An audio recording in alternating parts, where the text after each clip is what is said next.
Excellent début de semaine à tous et à chacun, messieurs et dames. Merci de nous rejoindre pour cette nouvelle session d'information sur Actu-Ton Télévision. Les titres. On s'achemine vers la mise en place d'un gouvernement d'union nationale, annonce faite par le président de la République Félix Tshisekedi le week-end à l'issue d'une réunion avec les membres de l'Union sacrée de la nation. Une nouvelle victoire diplomatique pour la RDC dans cette guerre d'agression dont elle est victime, dont de la part du Rwanda, l'Union européenne suspend les consultations sur la défense avec les pays des peuples Kagame pour son soutien aux terroristes du M23. Et en Genève, devant les conseils des droits de l'homme, la première ministre Judith Suminwa a plaidé pour des sanctions contre le Rwanda. Elle a réaffirmé l'engagement de la RDC à soutenir les enquêtes indépendantes contre les violations des droits de l'homme dans les provinces du Nord et Sud Kivu. Voilà, c'est tout pour les titres. Les détails, c'est tout de suite.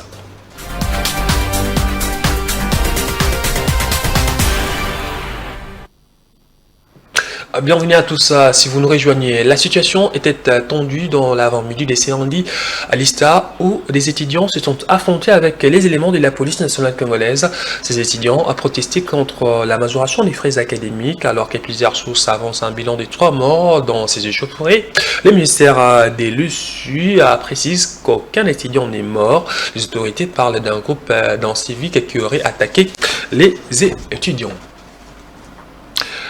Je l'ai annoncé tout à l'heure, le chef de l'État a réuni les membres de l'Union sacrée de la nation le week-end dernier à la cité de l'Union africaine à Kinshasa. Félix Tshisekedi a réaffirmé son refus de dialoguer avec le M23. Félix Tshisekedi, qui a critiqué l'attitude de certains cadres de sa formation politique, a annoncé la mise en place imminente d'un gouvernement d'union nationale. Plus de 700 personnalités, parmi lesquelles notamment les chefs des institutions de la République, des députés, des sénateurs et des représentants de partis et regroupements politiques, tous membres de l'Union sacrée de la nation, se sont retrouvés au chapiteau de la Cité de l'Union africaine ce samedi 22 février 2025 pour entendre le message du président de la République Félix-Antoine Tshisekedi Tshilombo, garant de la nation, face à la situation de la guerre d'agression du Rwanda dans la partie est de la République démocratique du Congo. Tout a commencé par la prière et une minute de silence en mémoire de toutes les victimes de la guerre d'agression dans l'est du pays, à laquelle le secrétaire permanent de l'Union sacrée de la nation, André Mbata, a convié l'assistance. Dans son adresse, le président de la République, haute autorité de l'Union sacrée de la nation, en a appelé à la prise de conscience collective face à la guerre d'agression, à ne pas être distrait par des querelles intestines. L'ennemi est debout, l'ennemi est actif. L'ennemi, ce n'est pas seulement celui que vous voyez. D'ailleurs, ce que vous voyez n'est que de l'agitation.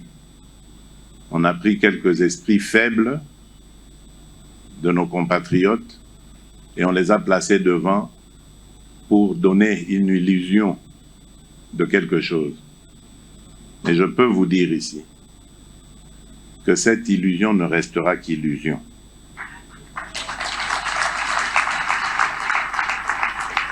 Elle ne se transformera pas en réalité. Parce que nous n'allons pas perdre ce combat. Je l'ai dit depuis le début, croyez-moi, je le maintiens. Le président de la République a lancé un vibrant appel à l'unité nationale. Nous appartenons tous à notre pays, la République démocratique du Congo, a dit le chef de l'État. Et de poursuivre, la RDC mène le combat sur plusieurs fronts diplomatiques, militaires et politiques. Sur le plan diplomatique, la RDC enregistre des victoires. L'on doit continuer à fournir des efforts, à rester vigilant et actif, a dit le président de la République. Sur le plan militaire, le chef de l'État, commandant suprême des FARDC et de la police, a rendu hommage aux forces armées loyalistes. Il a réitéré sa détermination de monter une armée d'élite et d'assurer la prise en charge des hommes des troupes. Enfin, sur le plan politique, le président de la République a déploré le silence de la classe politique congolaise face à l'agression de la RDC. Parlant du dialogue, le président de la République a indiqué qu'il a toujours tendu la main pour un dialogue constructif un dialogue de responsables permettant le développement de la RDC, mais pas un dialogue avec des pantins. Le chef de l'État a salué la prise des positions actuelles de la communauté internationale face à l'agression du Rwanda. Il a aussi vivement condamné les attaques des ambassades lors des manifestations de la population. Agression rwandaise dans la partie est du pays. Au-delà des condamnations, la RDC veut des sanctions dissuasives contre le Rwanda. Une position clairement exprimée par la première ministre Judith Suminwa ce lundi à l'occasion de la 58e session du Conseil des droits de l'homme qui se tient à Genève, en Suisse. À Genève, la première ministre qui représente le président Félix Tshisekedi est à la tête d'une délégation composée de la ministre des Droits humains, du porte-parole du gouvernement et de la vice-ministre des Affaires étrangères. Dans son discours à l'ouverture de la 58e session du Conseil des droits de l'homme, Judith Suminwa n'est pas allée par les dos de la cuillère. Tout en saluant la résolution des Nations Unies condamnant le Rwanda, la chef du gouvernement a exigé des sanctions. Au regard des massacres et des exécutions sommaires qu'il continue de perpétrer sur notre sol, nous en appelons à des sanctions dissuasives pour permettre de restaurer l'ordre et la sécurité et protéger ainsi des milliers de Congolais vivant à Goma, Bukavu et dans d'autres localités sous occupation. Elle a par ailleurs réaffirmé l'engagement de la République démocratique du Congo de faciliter le travail de la commission d'enquête indépendante attendue pour documenter les violations des droits de l'homme et du droit international humanitaire dans les provinces du Nord Kivu et du Sud Kivu. La situation sécuritaire et humanitaire dans l'Est de la République démocratique du Congo a atteint des niveaux alarmants. Selon les chiffres du ministère de la Santé, depuis le mois de janvier 2025, le conflit a provoqué, entre autres, la mort de plus de 7000 compatriotes, dont plus de 2500 corps enterrés sans être identifiés, et plus de 1500 corps traînent encore dans les morgues. La première ministre a appelé les nations du monde au renforcement de l'assistance humanitaire en faveur des populations sinistrées de la partie est du pays. À son arrivée dimanche à Genève, la première ministre a rencontré la diaspora congolaise des Suisses. La chef du gouvernement a salué la mobilisation des Congolais contre l'agression, face à l'agression rwandaise. Je peux vous garantir que le travail se fait effectivement, mais moi, depuis que je suis arrivée en fonction, quand je regarde ce que nous coûte cette guerre, et tant que nous aurons cette guerre, ça va nous accaparer, raison pour laquelle il faut ici là. Vous avez pu constater ce qu'ont subi nos frères et sœurs, nos enfants à l'Est.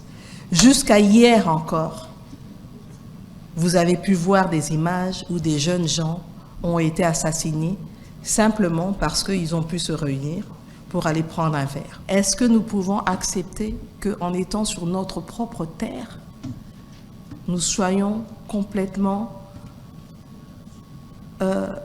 mis sous le joug d'autres personnes? Ils sont arrivés à Goma, qu'est-ce qu'ils ont fait? Ils prennent les voitures, ils prennent les biens, ils démontent les quelques usines que des Congolais ont mis en place pour les ramener de l'autre côté. Ça ne veut pas dire que tous les Rwandais sont à mettre dans le sac. Mais il est un fait que dans les dirigeants rwandais, et pour ne pas le citer Paul Kagame, il y a une volonté de nous écraser et nous ne l'accepterons. L'Union européenne suspend ses consultations en matière de défense avec le Rwanda suite à la situation sécuritaire dans la partie est du pays. L'UE annonce également le réexamen du mémorandum d'attente sur les matières premières stratégiques. Par ailleurs, elle a annoncé avoir pris la décision politique d'appliquer des sanctions en fonction de l'évolution de la situation sur le terrain. Cette décision a fait suite à une résolution adoptée le 13 février dernier par le Parlement européen qui appelait à des mesures plus fermes contre le régime de Paul Kagame. Après plusieurs années de silence, l'ancien chef d'État congolais Joseph Kabila Kaboré fait surface dans une tribune publiée dimanche dans un média sud-africain. Pour celui qui a dirigé les RDC pendant 18 ans, la crise à l'Est découle de la mauvaise gouvernance du régime Tshisekedi. Cette crise, qui remonte à 2021, selon lui, est à la fois sécuritaire, humanitaire, mais surtout politique, sociale, morale et ethnique. Joseph Kabila a affirmé que la solution à la crise actuelle, marquée par l'avancée de l'AFC M23 soutenue par Kigali, n'est peut-être uniquement militaire. Pour lui, les revendications du peuple congolais contre ce gouvernement doivent être attendues pour restaurer la paix et la stabilité dans la partie est du pays. Il est impératif de résoudre la question des groupes armés nationaux et étrangers présents sur le sol congolais, conclut Joseph Kabila. Les accusations portées par Joseph Kabila contre le régime Tshisekedi ne lèvent pas de ses péchés. C'est ce qu'il pense à la Lucha, bien qu'il a raison sur quelques points. Ces mouvements citoyens estiment que certaines déclarations faites par Kabila l'apparentent comme étant un allié du M23 AFC. Tout le monde le sait très bien que M. Kabila a violé plusieurs fois les lois de la République. Il a été aussi tyran que son successeur. Mais sur ce point, nous estimons que, comme lui, M. Tshisekedi est un dictateur. Et les points soulevés sur les violations flagrantes de la Constitution de manière répétitive, le détournement des deniers publics, les vols ou la corruption. Donc tout ça, et sur le volet sécuritaire, M. Tshisekedi est aussi lamentable que Kabila par le passé. Mais sur le volet militaire, où nous savons très bien tous que le M23 est soutenu militairement, financièrement, logistiquement et même avec des armes par le Rwanda et Kagame. Et sur ce point-là, M. Kabila n'a pas raison parce que ses propos l'apparentent, le place comme un complice, comme quelqu'un qui est en connivence avec l'ennemi. La réaction du PPRD, Parti du Peuple pour la Reconstruction et la Démocratie, n'a pas tardé à la suite des analyses diverses concernant la tribune rendue publique par l'ancien président Joseph Kabila Kaboré sur la situation à l'Est. Ferdinand Kambere, secrétaire permanent adjoint du PPRD, parle de l'extrapolation du message de Joseph Kabila. Il a été les déclarations de l'ancien président de la RDC. On l'écoute. Ça m'étonne qu'aujourd'hui, l'IDPS ou la majorité Union Sacrée pense que la vérité n'est que dans leur camp. Aujourd'hui, le processus de Luanda, il dit qu'il ne peut pas parler avec les M23, qu'il avait invité ici. Bon, c'est tant mieux. Mais en réalité, maintenant, les conséquences, c'est quoi? C'est sur la population, c'est sur l'intégrité du territoire qui ne contrôle plus dans son entièreté. Et quel est maintenant le problème lorsque le Raïs le rappelle que c'est de la responsabilité de celui qui gère le pays de manière calamiteuse aujourd'hui. Sa dernière sortie de la réunion, parce qu'il se félicite d'une résolution des Nations Unies, mais cette résolution-là ne demande-t-elle pas à la fin qu'on parle avec CM23, qu'on parle avec AFC Nanga, pour qu'on dise aujourd'hui Kabila a dit quoi? Ce qui est dit dans cette résolution pour laquelle on se félicite. Quoi, à toutes ces instances-là, tout le monde a demandé à Félix de négocier. Avec ce qu'il appelle coquille vide. On est même allé au-delà parce qu'on dit négocier avec les entités non étatiques. En plus du M23. Ces entités non étatiques, c'est quoi? C'est l'opposition, ce sont les partis politiques de l'opposition. Mais quand lui a fait sa dernière sortie ici, dans sa réunion de l'Union Sacrée, est-ce qu'il a donné l'impression d'avoir besoin de la cohésion nationale? Jean-Marc Akaboum n'a pas bénéficié d'une grâce présidentielle. C'est Maître Ghislain Mwandi, conseiller national du parti, qui l'a dit. Selon lui, la Cour de cassation a rendu le 21 février dernier, dans le cadre d'un recours extraordinaire introduit par les biais d'une procédure en révision, s'agissant de la formation d'un gouvernement et la cohésion nationale, les partis Alliance pour les changements rejettent la main tendue par Félix Tshisekedi. Il faudrait que l'opinion tant nationale qu'internationale retienne ce qui est plus évident, que le président Jean-Marc Kabound a payé de sa liberté pour avoir pris le courage de dénoncer la dérive totalitaire du régime Félix Tshisekedi, de décrier la mauvaise gouvernance qui est aujourd'hui à la base des conséquences néfastes sur tout le plan que nous vivons, notamment sur le plan sécuritaire et sur le plan sociopolitique. Et aujourd'hui, le président Jean-Marc Kabound, libéré, n'est pas bénéficiaire d'une liberté conditionnelle, n'est en aucun cas bénéficiaire d'une grâce présidentielle, mais plutôt il est libéré parce que, notifié de manière tardive, le président Jean-Marc Kabound, avec sa défense, ont trouvé qu'il n'y a qu'une seule voie judiciaire à engager, celle de la révision de son procès unique et de sa condamnation politique. C'est donc cette procédure aujourd'hui qui est à la base de l'appréciation de la Cour de cassation pour accorder au président Jean-Marc Kabound sa liberté, de le laisser vaquer de ses occupations comme un homme libre, et cet homme en attente d'une réparation d'une injustice qui n'a que perduré. Donc je vais vous rappeler que ça fait plus de 3 ans que l'honorable Jean-Marc Kabound est victime de cette injustice, de cet acharnement politique déguisé en procédure judiciaire. Et donc, à ce niveau, nous sommes loin d'interférer aujourd'hui avec ceux qui pensent que nous serions en train de négocier avec le pouvoir, ou de ceux qui pensent que l'honorable Jean-Marc Kabound, après toute sa posture et la rupture déclarée contre le régime de M. Félix Tshisekedi, pourrait se livrer à mégoter de ses engagements politiques. Nous restons très sévères et nous restons farouchement opposés à la gouvernance en place que nous trouvons être responsable de la situation de crise que nous vivons aujourd'hui dans notre pays. Donc, l'honorable Jean-Marc Kabound est un homme libre parce qu'il n'avait jamais reconnu cette condamnation. Notre parti Alliance pour le changement, par une déclaration officielle, avait rejeté cette condamnation, et aujourd'hui nous demeurons dans la même posture et nous attendons illico presto, sans détour, que la Cour de cassation puisse corriger cette injustice. La Cour de cassation a rendu ce lundi son verdict dans l'affaire des forages et lampadaires. L'homme d'affaires Mike Kassing a été acquitté de toutes les accusations de détournement des fonds publics. La Cour n'a pas retenu des preuves suffisantes pour établir sa culpabilité dans cette affaire. Par conséquent, toutes les charges contre cet opérateur économique ont été abandonnées et il a été libéré de toute poursuite judiciaire. La Cour de cassation a condamné à 3 ans de prison Fossa Obota, ancien ministre du Développement rural, pour conflit d'intérêts. En parallèle, lundi, le numéro 1 de la police de la ville de Kinshasa a annoncé l'interdiction des arrestations arbitraires par des faux agents et réclamant de la sécurité. Le général Blaise Kilimalimba a appelé les troupes au patriotisme, à l'intégrité morale et à rester en alerte permanente. Suivez.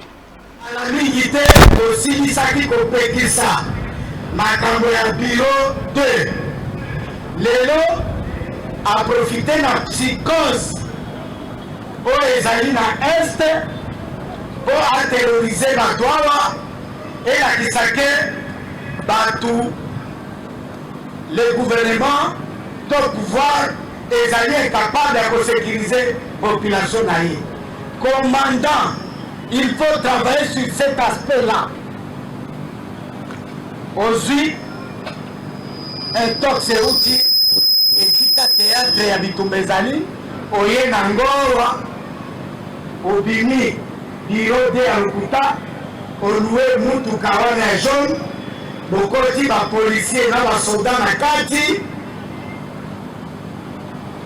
okamati papier obeti yango na machine ata na victoire okopesa citoyen congolais te tan atanga mukanda na yo elobi nini parce oyebi ke eza mukanda ya munyato euti na biro te osali yango na victoire naye kokanga yo biloko nio oza nango na saki wana yango te mais c'est quoi ça? Dans les restes de l'actualité, le réseau panafricain de lutte contre la corruption, membre de la coalition Congo n'est pas à vendre, a présenté ce lundi à Kinshasa son rapport sur la réduction du train de vie des institutions. Un document qui dresse un aperçu de ce qui est qualifié les pillages des revenus nationaux par les élites politiques. La coalition Congo n'est pas à vendre a formulé plusieurs recommandations pour réduire les trains de vie des institutions. comment est-ce qu'aujourd'hui tout le monde parle du train de vie? Si la réduction du train de vie des institutions a toujours été réclamée par le pouvoir en place, l'opposition comme la société civile, il n'existe toujours pas une réelle volonté politique pour stopper l'hémorragie financière dans la couverture des dépenses des institutions et de leurs animateurs. C'est l'une des phrases tirées du rapport du réseau panafricain de lutte contre la corruption, membre du Congo n'est pas à vendre, intitulé train de vie des institutions en RDC, pillage systématique des revenus nationaux par les élites politiques. Le rapport épingle des institutions congolaises qui ont même des allocations budgétaires dépassant celles des institutions de pays développés, comme la France. Ce rapport montre très clairement que nous nous retrouvons face pratiquement à 5 institutions qui sont la présidence, la primature, l'Assemblée nationale, le Sénat et les secrétariats généraux qui consomment beaucoup d'argent avec des proportions très différentes. On a vu que la présidence était en tête dans la consommation, suivie de l'Assemblée nationale. Le Congo n'est pas à vendre souligne des mesures à prendre pour mieux calibrer les dépenses et favoriser un traitement équitable des agents de l'État. Nous avons donc proposé à ce qu'il puisse y avoir cette réduction et qui passe déjà par des réformes. Nous avons demandé à ce qu'il puisse y avoir un budget programme, qu'on puisse limiter le nombre de gouvernements. On a parlé des avantages qui sont accordés de manière exorbitante aux anciens chefs de l'État, aux anciens premiers ministres, aux anciens présidents d'Assemblée nationale. On a des retraites dorées qui sont accordées. On a parlé également de salaires de principaux animateurs des institutions ou des députés. La coalition Congo n'est pas à vendre salue à travers ses membres les mesures annoncées par le président de la République dans le cadre de l'effort de guerre, des mesures relatives notamment à la réduction du train de vie des institutions. En sport, les Léopards basket messieurs de la RDC seront à présent à la phase finale du championnat d'Afrique des basketball Afro-Basket prévu en Angola. Pendant la campagne des éliminatoires, les Fauves Congolais ont réalisé un bilan satisfaisant avec 5 victoires d'affilée et une défaite concédée contre le Sud-Soudan. Ces sélections nationales qualifiées pour cette CAN joueront la phase finale de l'Afro-Basket qui se tiendra en Angola du 12 au 24 août prochain. Fin de cette édition du journal. Un grand merci à vous de nous avoir suivis et bonne suite les programmes sur Tuton Télévision.